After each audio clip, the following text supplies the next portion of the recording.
are now saying that we can discuss political changes later on. The first thing that should be done is to stop violence.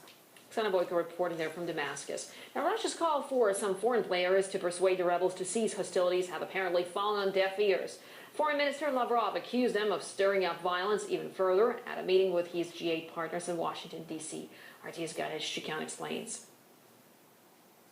The G8 ministers are meeting at a very important juncture. It's the fate of the UN and Arab League envoy Kofi Annan's peace plan that is now at stake. The Syrian government says they're committed to the plan. Russia's stance remains the same, and that is all parties must lay down their arms. It's important to note that the Syrian opposition hasn't come up with a common joint response. But for a ceasefire to work, all sides need to commit to it.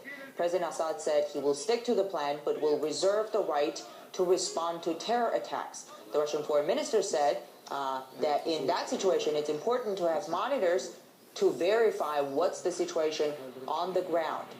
We don't rule out provocations. That's why the presence of independent monitors on the ground is very important.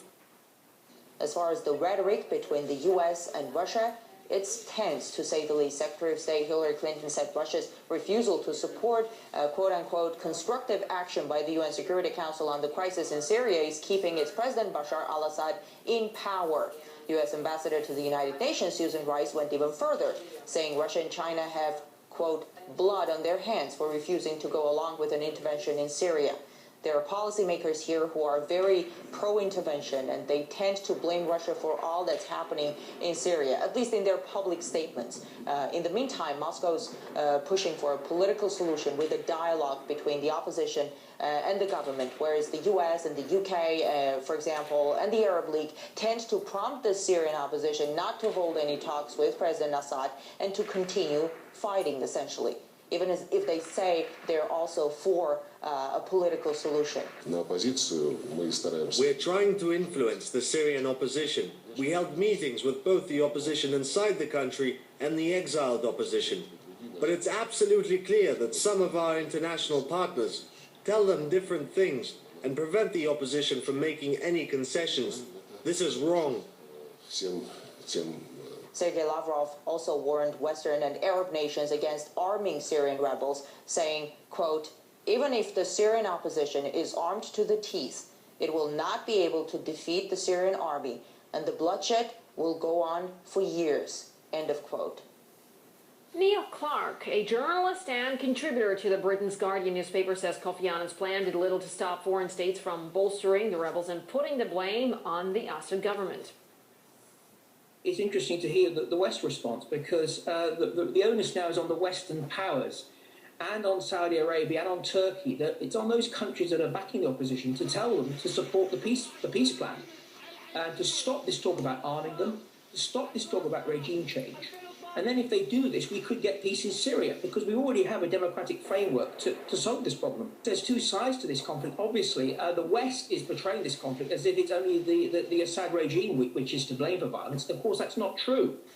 And just imagine if this was happening in America. Imagine if, say, the Syrian government was backing opposition to President Obama and the American government, talking about arming them, financing them, and, what would be the American government's response?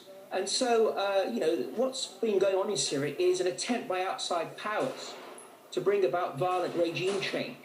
And the Kofi Annan peace plan, it has to be accepted by both sides. But I'm afraid the rhetoric from the West, we've got the British Foreign Secretary calling for Assad to go before a war crimes trial, isn't very helpful.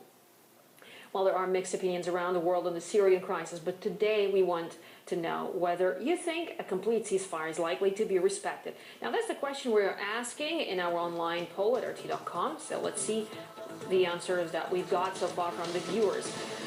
Well, percent-wise, the majority of the respondents, which is 43%, are skeptical, saying the SNC will push for another Libya. Now, the second largest group, which is 33% so far, thinks neither Assad nor the rebels will back down. About 21% say a ceasefire is possible if the rebels lay down their arms. And the minority, which is only 3%, think that international pressure will work. Now, you can let us know what you think on this issue by logging on to our website, RT.com, and participating in the poll.